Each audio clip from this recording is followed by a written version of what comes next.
Salut à toi, désolé de t'interrompre. J'ai des informations essentielles sur le règlement général sur la protection des données. Qu'est-ce que c'est? Eh bien, ça va te permettre de protéger, sécuriser les données de tes prospects et de tes clients, et du coup, d'être en totale confiance avec eux, et ça va te permettre de développer ton business. Et ça, en toute légalité. Qu'est-ce qu'une donnée à caractère personnel? Alors, la donnée à caractère personnel, ou les données à caractère personnel, sont en fait des informations qui se rapportent à une personne physique identifiée ou identifiable. Et en fait, le terme de personne physique identifiable, c'est une personne physique qui peut être identifiée directement ou indirectement, notamment par référence à un identifiant. Et qu'est-ce qu'on considère comme un identifiant? Eh bien, un identifiant, ça peut être un nom, un numéro d'immatriculation de sécurité sociale, un numéro d'identification, même généré aléatoirement. Ça peut être encore des données de localisation, un identifiant en ligne, ou un ou plusieurs éléments spécifiques propres à son identité physique, physiologique, génétique, psychique, économique, culturelle ou sociale.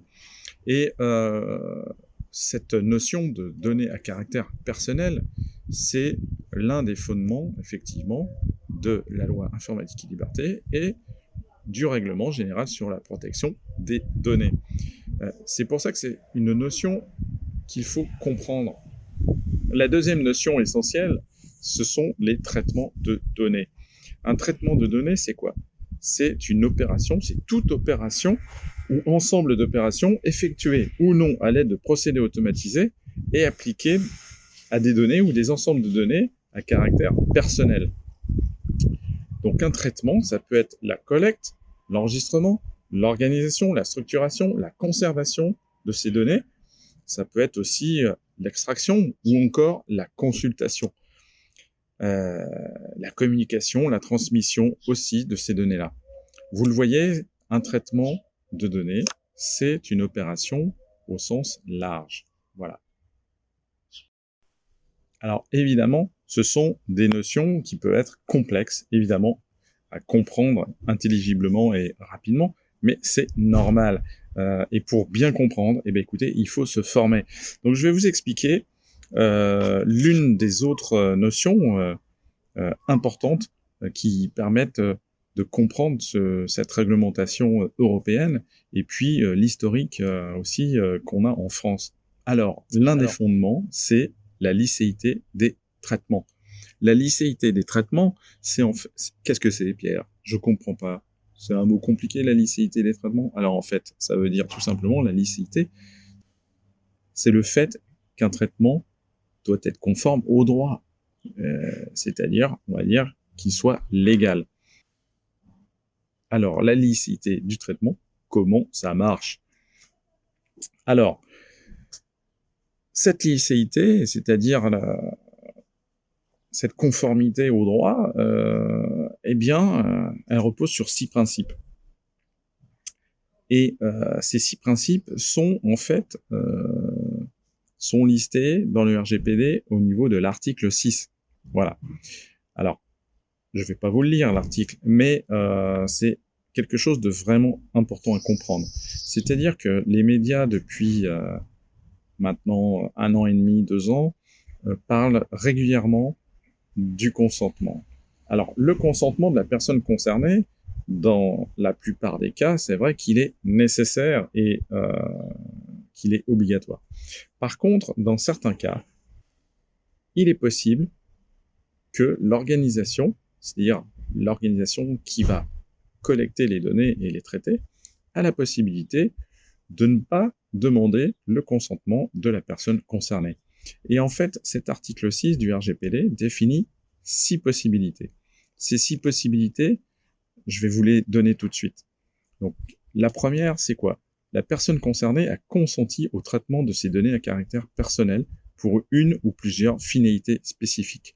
C'est quelque chose, cette notion-là, c'est la notion du consentement dont on a tous entendu parler depuis plusieurs mois maintenant, que les médias rapportent et en fait quelque part mystifie, c'est-à-dire comme s'il n'y avait que ce critère-là. Non, on en a 6 critères, c'est le premier effectivement, mais on a d'autres possibilités. Le deuxième, c'est le traitement est nécessaire à l'exécution d'un contrat auquel la personne concernée est partie ou à l'exécution de mesures précontractuelles prises à la demande de celle-ci. C'est-à-dire que si vous collectez des données dans le cadre de l'exécution d'un contrat, vous avez la possibilité d'informer bien sûr la personne, mais vous avez la possibilité de traiter et de collecter et traiter des données sans demander son autorisation écrite ou son consentement libre et express.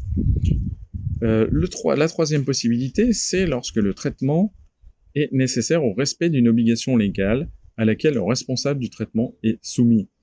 Donc une obligation légale, c'est par exemple l'obligation de fournir un bon de commande ou de fournir une facture, par exemple. Ou encore de tenir une comptabilité, d'avoir des obligations fiscales. Par exemple, c'est une obligation légale en France qui est commune à toute société. Un autre cas, c'est lorsque le traitement est nécessaire à la sauvegarde des intérêts vitaux de la personne concernée ou d'une autre personne physique. Donc la plupart des cas, on va être dans un cas où on est dans un cadre de santé. Voilà. Et ce cadre-là est très spécifique. Voilà. Donc on peut imaginer que si c'est pour sauver les intérêts vitaux d'une personne, soit de la personne concernée, soit d'une personne de la famille, par exemple, pourquoi pas, eh bien, il est normal de pouvoir collecter des informations et de pouvoir les traiter. Voilà. Je pense que vous comprendrez que cette possibilité-là soit offerte aux hôpitaux, aux cliniques et à tout établissement de santé. Une autre possibilité, c'est lorsque le traitement est nécessaire à l'exécution d'une mission d'intérêt public ou relevant de l'exercice de l'autorité publique dont est investi le responsable du traitement. C'est-à-dire que si vous faites face à une administration, ou vous-même si vous êtes partie prenante, enfin si vous êtes salarié ou préposé d'une administration publique, sachez que lorsque une administration ou une organisation a une mission d'intérêt public, eh bien, il est considéré par le RGPD comme normal de pouvoir collecter et traiter des données. La dernière possibilité, c'est quoi? C'est que le traitement soit nécessaire aux fins des intérêts légitimes poursuivis par le responsable du traitement ou par un tiers, à moins que ne prévalent les intérêts ou les libertés et droits fondamentaux de la personne concernée qui exigent une protection des données à caractère personnel, notamment lorsque la personne concernée est un enfant. Alors, le traitement est nécessaire aux fins des intérêts légitimes poursuivis par le responsable du traitement, c'est-à-dire que les intérêts légitimes peuvent être assez relativement larges, mais ils doivent être argumentés, bien entendu. Donc, vous le voyez, cette base légale de la conformité au droit, c'est-à-dire de la licéité de la collecte, du traitement et du traitement des données, qui est définie dans l'article 6 du règlement général sur la protection des données, c'est certes une notion qui est bien cadrée, mais qui n'est pas forcément évidente. Voilà. C'est pour ça que c'est quand même important, régulièrement, de se faire accompagner, ou de se faire former et de suivre des formations qui vous permettent de progresser sur le sujet.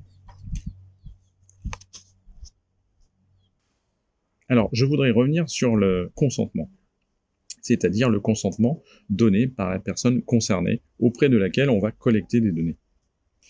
Eh bien, ce consentement doit être libre et éclairé. Alors, le cas du consentement, c'est en fait le cas de l'opt-in dans les formulaires. Voilà, la plupart du temps, vous avez des formulaires en ligne ou même des formulaires papier dans lesquels, eh bien, une organisation va collecter des informations personnelles. Et ces données à caractère personnel, eh bien, pour les protéger, il est normal que la personne concernée puisse donner son consentement à la collecte et au traitement de ces données personnelles dans une finalité définie. Alors, la finalité, ça peut être une ou plusieurs finalités. Voilà. Et surtout, indiquer la durée de conservation de ces données-là.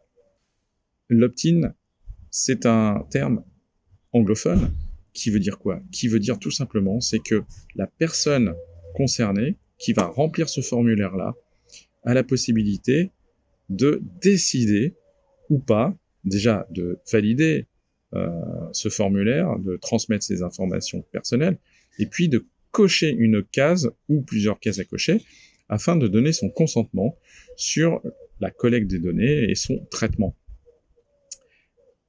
Ce sont des données essentielles, surtout quand on propose des services en ligne, qu'on soit infopreneur ou bien qu'on soit une entreprise de commerce qui propose des produits en vente ou bien même des services lorsqu'on est prestataire. Eh bien, ce sont sur ces données tout de même importantes sur le RGPD et sur la loi informatique et liberté que je vais vous laisser aujourd'hui et je vous dis à très bientôt. Ciao, ciao.